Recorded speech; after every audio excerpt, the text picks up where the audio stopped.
प्यारे दोस्तों, बहुत सारे भाई हैं जो ख्वाजा की छठी पर जा रहे हैं। ख्वाजा की छठी भी आने वाली है और बहुत सारे भाई ट्रेन में सफ़र कर रहे हैं और उन्होंने ट्रेन के डिब्बे को कितना रंगीन बना लिया ख्वाजा की याद में। आइए पहले वीडियो देखें कि बहुत सारे भाई ख्वाजा की याद में किस तरह से ट्रेन के डिब्बे में झूम रहे हैं। आप स्क्रीन पर वीडियो देखें। आया तू मेरे ख्वाजा को ख्याल मेरा आया है, इसीलिए ख्वाजा ने मुझे अजमेर बुलाया। तो भाइयों, मैं तो यही कहूँगा कि अगर मेरे ख्वाजा भी आपको बुला ले, नजर करम कर दे, तो आप अजमेर ज़रूर जाना।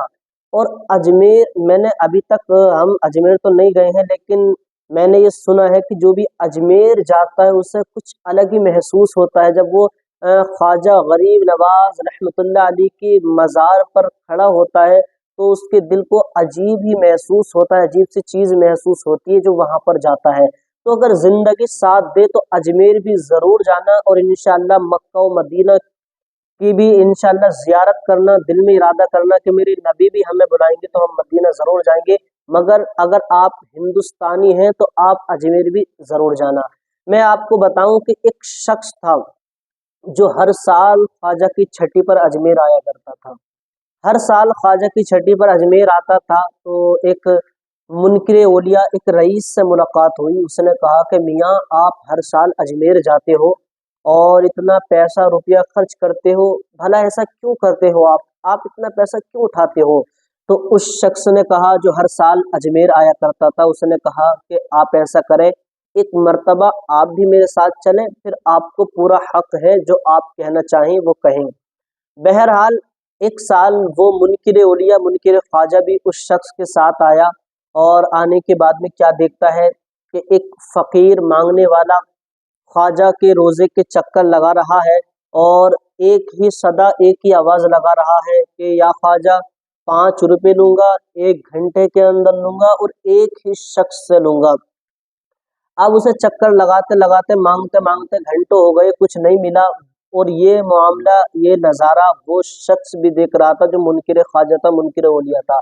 उसने देखा कि इसे 1 घंटे से ज़्यादा हो गया लेकिन अभी तक इसे किसी ने कुछ नहीं दिया। तो वो मुनकिर ओलिया उठा और उस रईस ने 5 रुपये निकाले और उस फ़कीर को दिए और कहा कि लो, 5 रुपये तुम्हें ख्वाजा तो नहीं देंगे, तुम ख्वाजा से मांग रहे हो, 5 रुपये हम ही तुम्हें देते हैं, 5 रुपये रख लो।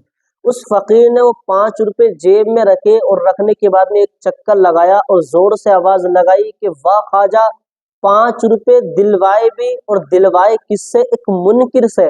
जब उसने इतना सुना कि इसे ये कैसे पता चला कि मैं मुनकिर हूँ, तो वहीं कदमों में गिर गया और पहले मुनकिर ओलिया था, फिर आशिक ओलिया हो गया और कहने लगा कि ए ख्वाजा, तेरे कदमों पे कुर्बान जाऊं, तुझे इतना भी तसर्रुफ हासिल है कि कौन मुनकिर है, कौन अपना है, कौन पराया है। तो मेरे भाइयों, अल्लाह वाले तो वो होते हैं कि वो कर देते हैं जो इंसान सोच भी नहीं सकता और उसी को करामात कहते हैं। क्योंकि वो बात जो इंसान के जहन से बाहर हो, जो इंसान की सोच से बाहर हो, कोई वली उसको अपने हाथ पे करके दिखा दे, इसको करामत कहते हैं। तो मेरे भाइयों, अल्लाह के वलियों की तो वो बारगाह है कि जहाँ से सिर्फ अपनों को नहीं बल्कि दूसरों को भी फैज़ मिलता है, दूसरे भी मालामाल होते हैं। तो अगर मौका मिले, ज़िंदगी आपका साथ दे, तो अजमेर शरीफ ज़रूर जाना, क्योंकि अजमेर के अंदर किसी आम शख्सियत का नहीं बल्कि हिंदल वली सरकार हज़रत ख्वाजा मुइनुद्दीन हसन चिश्ती संजरी अजमेरी रहमतुल्लाह अलैह की बारगाह है। एक छोटी सी करामत और मैं आपको बताता हूँ। मेरे ख्वाजा का एक दिन रोज़ा था। मेरे ख्वाजा का एक दिन रोज़ा था और मेरे ख्वाजा अपने मुरीद के साथ निकले हुए थे, कहीं घूमने के लिए जा रहे थे। अचानक से एक शख्स आया और उसने आकर कहा कि ए ख्वाजा, मैं बड़ी दूर से चलकर आया हूँ और आपके लिए ये तोहफ़ा लेकर आया हूँ, आप मेरे इस तोहफ़े को कबूल फरमाएं। मेरे ख्वाजा ने उसके तोहफ़े को लिया और खाना शुरू कर दिया। आपके मुरीद ने बड़ा हैरान होकर, बड़े ताज्जुब में होकर कहा कि ए ख्वाजा, आपका तो रोज़ा था और आपने इसकी ये चीज़ खा ली, आपका तो रोज़ा टूट गया। मेरे ख्वाजा ने कहा, ए मेरे मुरीद, माना कि मेरा नफली रोज़ा था और मैंने चीज़ को खा लिया, रोज़ा टूट गया। मैं ये नफली रोज़ा तो रख सकता हूँ, कल को भी रख लूँगा, لیکن یہ جو اتنی دور سے چل کر محبت میں میرے لیے کچھ لے کر آیا ہے، اگر میں آج اس کی چیز کو نہیں کھاتا تو اس کا دل ٹوٹ جاتا، اور ٹوٹا ہوا روزہ تو میں دوبارہ بھی رکھ سکتا ہوں مگر ٹوٹا ہوا دل میں نہیں جوڑ سکتا۔ تو میرے بھائیوں، یہ ہوتے ہیں اللہ والے، یہ ہے اللہ والوں کی شان۔ اور آج ہم ہیں کہ اپنے اوپر گناہ کرنے کے بعد بھی فخر محسوس کرتے ہیں، دوستوں کو بتاتے ہیں، یاروں کو بتاتے ہیں کہ آج ہم نے یہ گناہ کر لیا، آج یہ گناہ کر لیا۔ مگر اللہ والے وہ ہوتے ہیں جو گناہ کرنا تو بہت دور کی بات، گناہ کرنے سے بھی سوچ سوچ کے روتے ہیں۔ ایک حضرت امام حسن بصری کی بات میں آپ کو بتا کر اپنی بات کو ختم کرتا ہوں۔ حضرت امام حسن بصری رحمۃ اللہ علیہ پوری پوری رات روتے تھے، پوری پوری راتیں گزر جاتی تھی اور روتے ہوئے گزر جاتی تھی۔ ایک مرتبہ ان کے مریدوں نے کہا، اے امام حسن بصری، آپ رحمۃ اللہ علیہ ہیں، آپ تو اللہ کے ولی ہیں، اتنی عبادت کرتے ہیں، اتنی نماز پڑھتے ہیں، پھر بھی آپ پوری پوری رات روتے ہیں۔ حضرت امام حسن بصری فرماتے ہیں کہ اے لوگوں، مجھے ڈر لگتا ہے کہیں مجھ سے کوئی ایسا کام نہ ہو گیا ہو کہ جس کا کرنا میرے اللہ کو پسند نہ ہو، میرا قدم کسی ایسی جگہ پر نہیں چلا گیا ہو جہاں پر جانا میرے اللہ کو پسند نہ ہو۔ یعنی آپ دیکھیں کہ اللہ والے گناہ کرنے سے سوچ سوچ کر روئیں کہ ہم سے کوئی گناہ ایسا نہ ہو گیا ہو جو میرے اللہ کو ناپسند ہو۔ اور آج ہم ہیں کہ گناہ کرنے کے بعد بھی اپنے اوپر فخر محسوس کرتے ہیں۔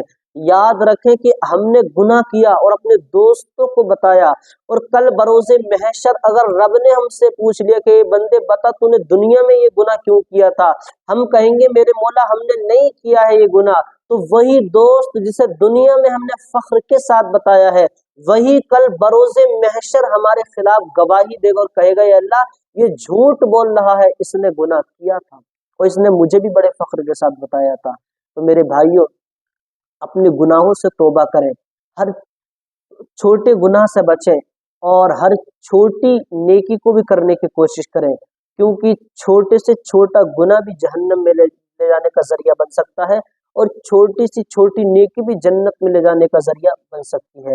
اولیاء کرام کے مزاروں پر جائیں، اللہ تبارک و تعالیٰ سے دعائیں کریں، ان کے صدقے میں مانگیں، اولیاء کرام کے صدقے میں